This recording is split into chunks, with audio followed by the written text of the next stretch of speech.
Introducing Chapter 4 Strength Training, and it is presented by Hemoto K, Sanchez Shermaine, Nario Cherian, Espragera Rosana, Baldado Jolimay, Sadio Baby Jane, Ralios Happy, and Española Claudine. There's a quote saying, strength doesn't come from what you can do, it comes from overcoming the things you once thought you couldn't. It means that if, in example, in exercise, we can do basic exercises, strength doesn't come out. But instead, if we do challenging exercises, our strength comes out. And now, let's proceed to Lesson 2, Strength Training, its benefits and ailments. Lesson 2, Introduction. Resistance training, also called strength training or weight training, is the use of resistance to muscular contraction to build strength, anaerobic endurance, and size of skeletal muscles. Based on dictionary, resistance is any exercise that causes the muscles to contract against an external resistance with the expectation of increase in strength and power. It means that resistance amoy niyang mga exercises na nagakause sa muscles to contract or to dako against an external resistance with expectation nga magataas ang aton nga capacity and our power. It also helps build anaerobic endurance and sizes of skeletal muscles. It is good for our body to become fit. Next is resistance training is based on the principle that muscles of the body will work to overcome a resistance force when they are required to do so. When you do resistance training repeatedly and consistently, your muscles become stronger. Resistance training is may ginabasihan sila nga principle para ang aton muscle sa body will work to overcome a resistance force nga ara ang required nga hilimuon para sa dira nga part. And also, it is said that if we repeatedly and consistently doing resistance training, our muscles become stronger and we can be able to do some challenging exercises. And lastly, a well-rounded fitness program includes strength training to improve joint function, bone density, muscle tendon, and ligament strength, as well as aerobic exercises improve your heart and lung fitness, flexibility, and balance exercises.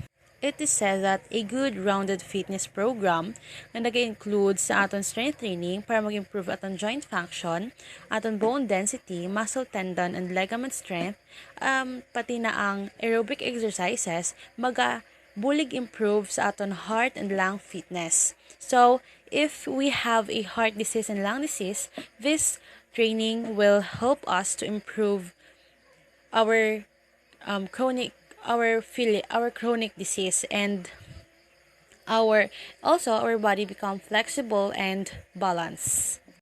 That's all for introduction, and we will proceed to the next benefits of strength training. Good day, everyone. I am Cherry Anario, and I'm going to report the 5 benefits of strength training. The research has shown that strength training can benefit your health and fitness in many different ways. According to the Mayo Clinic, strength training may help first build lean muscle mass. By doing a strength training, it may help to build lean muscle mass wherein it don't have a lot of fat around the muscles. It is important to help protect against bones becoming weaker or thicker. Number 2, reduce body fat. Doing also strength training exercises, it will help fat loss or reduction in the body fat. Reducing body fat is not totally achieved in a few times. It needs to maintain the exercises every day or until gradually reduce the weight or your body fat. The third one is burn calories more efficiently even after you've exercised. In performing the exercise or even after you've exercised, it burns calories more efficiently because you are releasing energy or getting powers to the exercise. The fourth is boost metabolism and make weight loss easier. After the workout, you have gained more energy from your activities. And you are now pagsik and madula ang kaluyas ang lawas. Also losing weight easier. For example, you are having more weight and you want to lose it and reduce it in a simple way, which is the strength training is the best training ng pagahimuon to lose your weight. The next is increase bone density and improve bone health. It is important to the person's health, the bone density, because if the bones lose density, they may break easily. That's all. Thank you. Boost flexibility and improve range of motion. Through strength training, the available amount of movement of each joint is increased. Same as the flexibility, the ability of soft tissue structures such as muscle, tendon, and connective tissue to elongate through the available range of joint motion. Stretching can help improve flexibility and as a result, the range of motion of your joints. Better flexibility may improve your performance in physical activities and decrease your risk of injuries. Next, improve your brain health and cognitive functions. Through strength training, cognitive development is improved. It is how the people think, explore, and figure things out. It is the development of knowledge, skills, problem solving, and disposition, and small changes may really add up. So, reduce the symptoms of chronic conditions. Research published in the March issue of Medicine and Science in Sport and Exercise found that individuals who did any amount of strength training on a weekly basis had a 40 to 70% reduced risk of a developing heart attack, stroke, or death related to heart disease. By doing 30 minutes of physical activity a day, at least 5 days a week, you can even break physical activity up into short chunks of time spread out through the day, and activity is better than not at all. Improve posture, balance, and stability. So balance is dependent on the strength of muscles that keep you on your feet. This means the stronger those muscles, the better your balance. Walking, biking, and climbing stairs strengthen muscles in your lower body. I recommend bike or a stair stepper is a safe way to start to stunk if your balance needs a lot of work. So stretching loosens tight muscle which can affect posture and balance. Yoga strengthens and stretches tight muscles while challenging your static and dynamic balance skills. So raise energy levels. Strength training boosts the number of proteins that take glucose out of the blood and transfer it into the skeletal muscles by giving the muscles more energy and lowering overall blood glucose levels. Exercise is a natural energy booster because whenever you do it, oxygen reaches muscles and brain. Regularly squeezing a workout into your day, even if you can spare only 10 minutes at a time, will help keep your energy levels after peak. So last, improve mood and overall sense of well-being. Strength training release endorphins fighting of worry, stress, and depression to boost your overall mood. Blood flow, muscle swelling, and hard work being paid off will always improve your outlook. And Swan said that. And that's all. Thank you for listening. Good day, everyone. Today, I will present to you about the ailments that could have prevented or reserved with strength training. So first, we define what is ailments. In a simple word, ailments is a person that have an illness or disorder. So, if you have a chronic disease like a heart disease, diabetes, asthma, or back or joint pain, amo ni siya ang mga chronic disease nga bagay sa strength training. Kumbaga, ang strength training maka-prevent sini nga mga chronic disease. So, ang exercise, ang goal sini sang exercise is to improve your healthy body na. And not all nga ang exercise gihatag sang amo sina nga benefits. May ara man nga exercise nga nang gaka-danger bala mo. Kung wala ka, especially kung wala ka kabalo kung ano yung mga ginabatsyag. So that's why kung mag-take ka mo sing exercise, especially kung hindi ka mo anad or wala nyo pa ni na familiarize nga exercise, need nyo gid nga maglakad sa inyo nga doktor or sa inyong physician para bala makapangayo sang advice kung ini nga exercise is okay bala mo or hindi.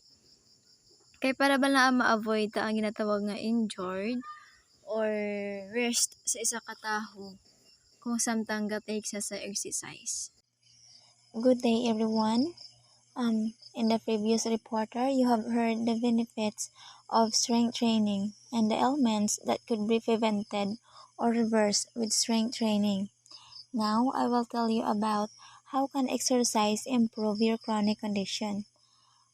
We all know that chronic condition is a very serious disease to the one who experience like this. So, if you have chronic condition, do regular exercise because regular exercises can help you manage symptoms and improve your health.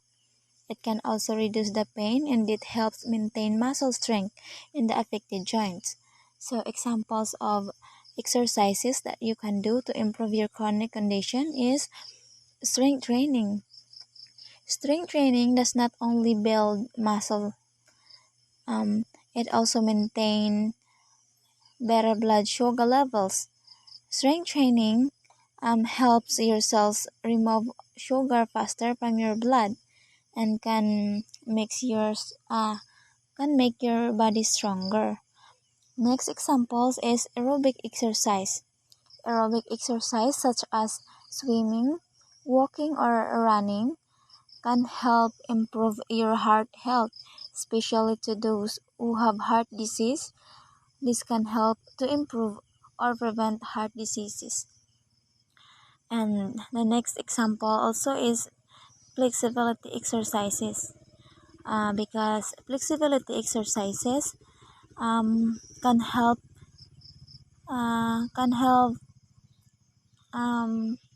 you have optimal range of motion and in your joints, so they can function best. Example of flexibility exercises is strength training or yoga. It can improve your posture and balance, and it also gives you positive state of mind. So aside from doing all of these exercises, if you have chronic condition, do a regular diet or a healthy diet. Just eat healthy food and a healthy lifestyle with a prayer, because I believe if you have chronic condition, if you pray, nothing is impossible. That's all about my report. Thank you. Good day, everyone. My name is Baby Jane Sadio, and here is some chronic condition that can be improved. Number one is heart disease. Regular exercise can help improve your heart health. Recent studies have shown that interval training is often tolerated well in people with heart disease. It can produce significant benefits for people with high blood pressure. Exercise can lower your risk of dying of heart disease and lower the risk of heart disease progressing. So first of all, what is heart disease? Ang heart disease a type of this disease that affects the heart or blood vessels.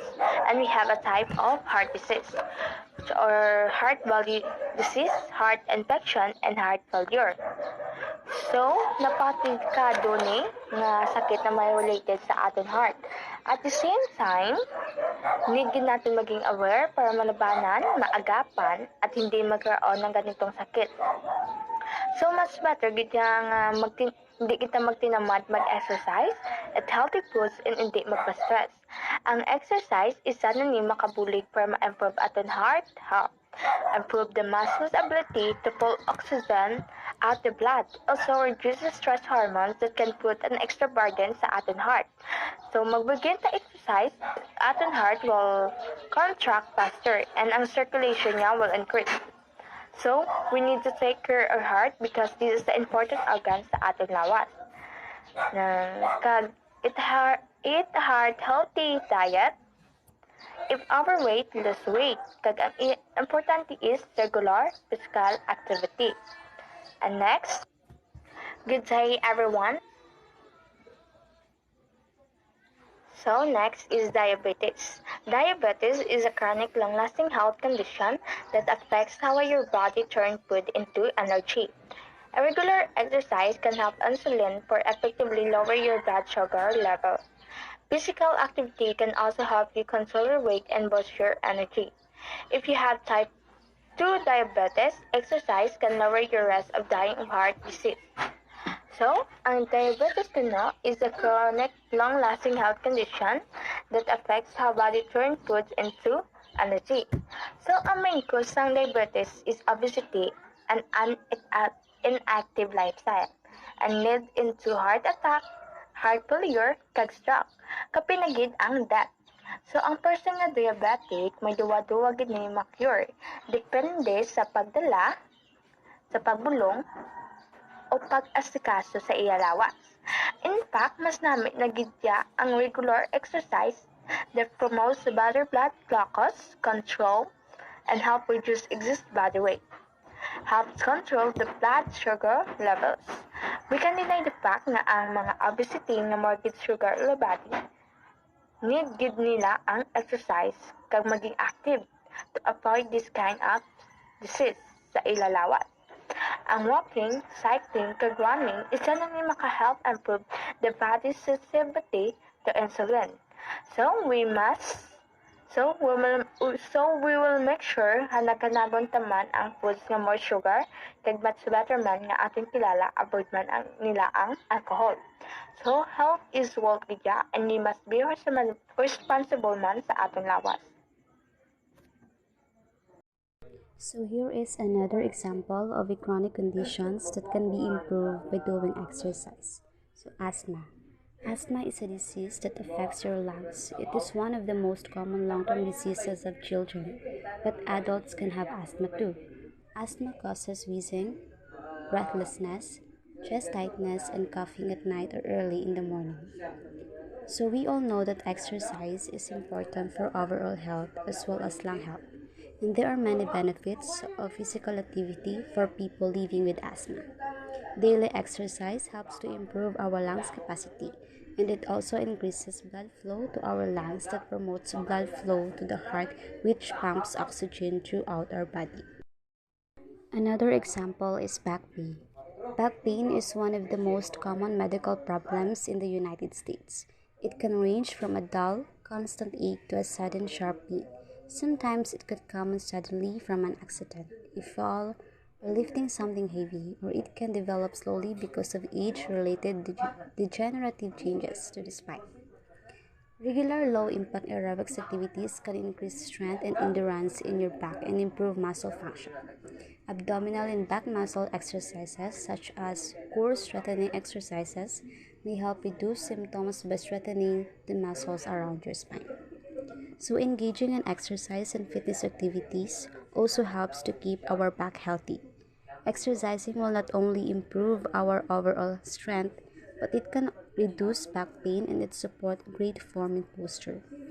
And we should always remember that by strengthening our back muscles, we are building up the main support structure of our interbody, which is our back. So I have here an example of exercise which is good for back problems. So they are biking, swimming, stretching exercises, walking, and yoga. Another example of chronic conditions is arthritis. Arthritis is the swelling and tenderness of one or more joints. The main symptoms of arthritis are joint pain and stiffness, which typically worsen with age. The most common types of arthritis are osteoarthritis and rheumatoid arthritis. Ang rheumatoid arthritis, kung sa aton pag ginatawag na siya nga rheuma. So exercise can reduce pain, help maintain muscle strength in affected joints, and reduce joint stiffness. Ang stiffness naman na siya ang hindi na mayo kagiyo. It can also improve physical function and quality of life for people who have arthritis. So it states that arthritis can cause pain and stiffness, but it can also cause inflammation, which is ang hubag sa mga joints na or muscle. So doing regular exercise can reduce some of the symptoms of arthritis, and it also improve our joint mobility and strength. So some example of exercise which is good for people who have arthritis are walking, cycling, hand exercises, stretching, and also yoga. That's all. And the next one is that cancer. Exercise can improve the quality of life for people who have cancer, and it can also improve their fitness. Exercise can also lower the risk of dying from breast, colorectal, and prostate cancer. So some of us asking, what is cancer?